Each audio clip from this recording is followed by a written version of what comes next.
Second generation नाम सुनते ही आंखों के सामने 4 मेजर क्रू आ जाते हैं और आज की इस वाली वीडियो में हम टॉप 5 क्रूज को वीकेस्ट टू स्ट्रॉन्गेस्ट रैंक करने वाले हैं और एंड में मैं आपको बताऊंगा नंबर 5 वाला क्रू क्यों वीकेस्ट है और नंबर 1 वाला क्रू क्यों स्ट्रॉन्गेस्ट है।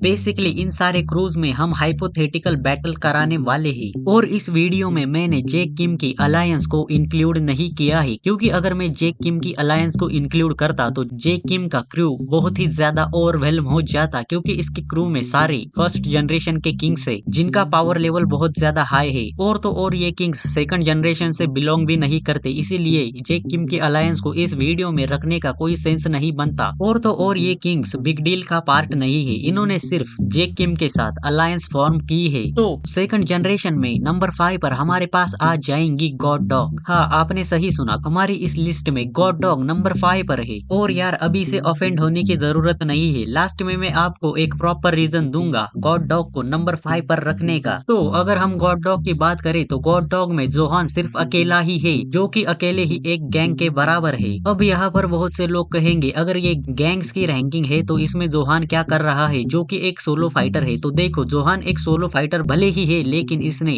अकेले ही गैंग बग को यूनाइट कर दिया था, वो भी सिर्फ एक ही रात में। और गैंग बग को यूनाइट करते टाइम इसकी गैंग का नाम था गॉड डॉग और इसीलिए हमने इसकी इस गैंग को इस लिस्ट में शामिल किया है। और करंट टाइम में इस गैंग में सिर्फ जोहान ही है। अगर जोहान के पावर लेवल की बात करें तो इसने लिटरली अपना यूनिक पाथ फाइंड कर लिया है, जो कि बहुत ज्यादा रेयर होता है। और तो और जोहान की कॉम्बैट पावर भी बहुत हाई है, जहाँ पर ये 10 सेकंड के लिए यूएसबी डैनियल को कॉपी कर सका है एंड इसने एड्रेलिन रश गन को अपने पाथ के साथ बहुत जल्दी ओवरवेल्म कर दिया था, जहाँ पर पाथ यूज करने के बाद लिटरली गन इस पर एक हिट भी लैंड नहीं कर पाया था। भले ही गन उस वक्त बहुत ज्यादा इंजर्ड था, लेकिन भाई वो गन है। लेकिन कम इंड्योरेंस के चलते जोहान गन को नॉकआउट नहीं कर पाया था और हार गया था। बेसिकली ये बंदा वन मैन आर्मी है और ये इस लिस्ट में नंबर 5 की पोजीशन बिल्कुल डिजर्व करता है। नेक्स्ट हमारी लिस्ट में नंबर 4 पर आ जाती है होस्टल। वैसे तो होस्टल में भी 4 ही फाइटर है, लेकिन इनमें से एली और वेरन, इन दोनों का पावर लेवल बहुत ज्यादा हाई है। इनके पावर लेवल का अंदाजा आप इस बात से लगा सकते हैं, इन दोनों ने मिलकर फर्स्ट जनरेशन के एक मिड टियर किंग और कुछ लो टियर किंग को हरा रखा है। और तो और मैक्स और डेरिक भी सेकंड जनरेशन के मिड टियर फाइटर्स में आ जाते हैं, लेकिन मोस्ट ऑफ फाइट्स में वेरन और एली ही कंट्रीब्यूट करते हैं। हाल ही के चैप्टर्स में हमें एली एक्शन में दिखा था, वो भी कुछ थोड़े टाइम के लिए, लेकिन फ्यूचर में जरूर हॉस्टल फिर से एक्टिवेट हो जाएंगी और अपकमिंग फाइट्स में अपना कंट्रीब्यूशन देंगी। और तो और एली और वेरन ने अभी अपने पूरे पोटेंशियल को रीच नहीं किया है, इसका मतलब फ्यूचर में ये लोग और भी ज्यादा पावरफुल बनने वाले हैं। अगर ओली वैंग इनके साथ होता तो ये और भी ज्यादा पावरफुल होते। खैर, हमारी लिस्ट में नंबर 3 पर आ जाती है बिग डील। और बिग डील एक्चुअल में एक गैंग की तरह लगती भी है, जहाँ पर इनके पास काफी सारे बंदे हैं फाइट करने के लिए। बिग डील में काफी सारे स्किल फाइटर भी है, जैसे कि जेसन, ब्रैड, लाइनमैन जेरी और इनका लीडर जेक। सीनू हान भी है, लेकिन वो अभी के लिए रिटायर है, पर अगर बिग डील खतरे में आती है तो वो फाइट करने के लिए आ जाता है। तो जैसा कि आपने देखा, बिग डील के पास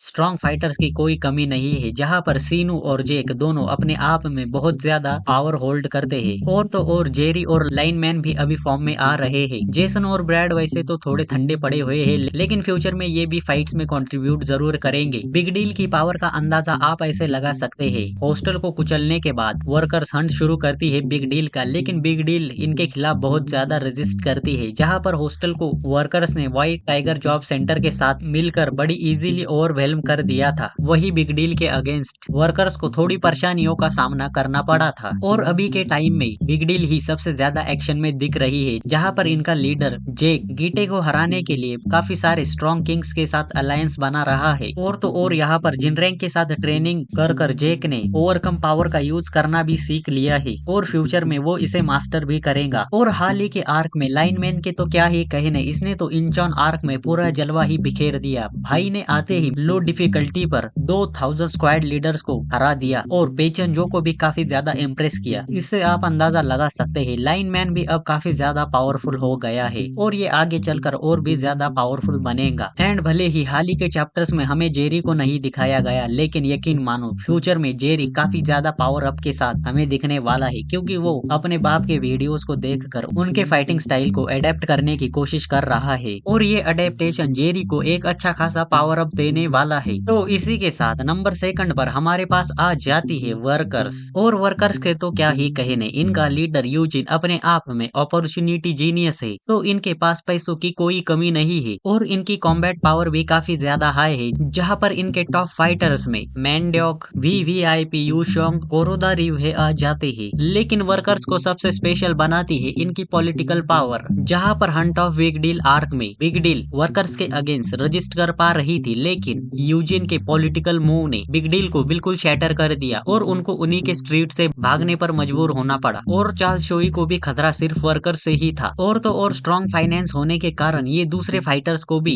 खरीद सकते हैं, जैसे कि व्हाइट टाइगर जॉब सेंटर। हाँ, white tiger job centre second generation में नहीं आता, लेकिन स्टिल यूजिन अपने पैसों की ताकत से इनसे काम करा सकता है और स्टोरी लाइन में उसने इनसे काम कराया भी है। तो नो डाउट वर्कर एक बहुत ही ज्यादा स्ट्रॉन्ग गैंग है सेकंड जनरेशन की, जो अपने आप में काफी सारी गैंग्स की पावर को होल्ड करती है। और इसी के साथ हमारी लिस्ट के टॉप पर आ जाती है सेकंड जनरेशन की सबसे strongest gang, none other of Allied, जहां पर इनकी गैंग में सेकंड जनरेशन के सारे टॉप टियर के फाइटर्स भरे पड़े हैं और इनकी गैंग में दो कॉपी यूजर जिनके पास यूआई भी है, और इनके लीडर लिटिल डैनियल पार्क ने अपना पाथ भी अवेक कर दिया है, जिससे इनकी कॉम्बैट पावर बहुत ही ज्यादा बढ़ गई है। लेकिन अलाइड के पास एक ऐसा भी वेपन है जो लिटरली लोकिज्म यूनिवर्स के गॉड टियर कैरेक्टर्स के अगेंस्ट 1-1 जाने का दम रखता है। हाँ, सही समझे, सेकंड बॉडी यूआई डैनियल। और तो और फाइनेंशियल कंडीशन भी अलाइड के काफी ज्यादा स्ट्रॉन्ग है बिकॉज ऑफ जे होंग, जिसने अकेले ही बुसान मिशन का पूरा खर्चा उठाया था। और इतना ही नहीं, अलाइड की पॉलिटिकल पावर भी काफी ज्यादा है, जहाँ पर इनके लीडर के कनेक्शन सीधा स्टीव होंग से है, जिसे मिलने के लिए यूजिन भी तरस रहा था। नो डाउट अलाइड को इस लिस्ट में टॉप करना ही था, क्योंकि ये सारे एरिया में डोमिनेट करते हैं दूसरी गैंग्स को, जैसे कि फाइनेंस, कॉम्बैट पावर और पॉलिटिकल पावर। इनके पास सब कुछ है और सेकंड जनरेशन में वो अलाइड ही है जो कि लिटरली पोटेंशियल होल्ड करती है फीस्ट गैंग के लेवल पर जाने का। और इसी के साथ ये थी सेकंड जनरेशन की टॉप 5 क्रूज की रैंकिंग लिस्ट। और इस लिस्ट में मैंने जोहान को सबसे नीचे इसलिए रखा है क्योंकि उसकी गैंग में वो अकेला ही है। यहाँ पर 1v1 बैटल नहीं हो रही है, यहाँ पर गैंग वॉर हो रहा है। भले ही जोहान कितना ही पावरफुल हो, लेकिन मुझे नहीं लगता अभी के लिए वो एली और वेरन को एक साथ हरा सकता है, जिनकी रैंकिंग 4 है, क्योंकि 1v1 में एली ही जोहान को एक्सट्रीम डिफिकल्टी तक पुश करने का दम रखता है एंड उसके बाद उसे वेरन को भी फेस करना पड़ेगा। और इतनी डैमेज बॉडी के साथ वो वेरन को हरा पाएगा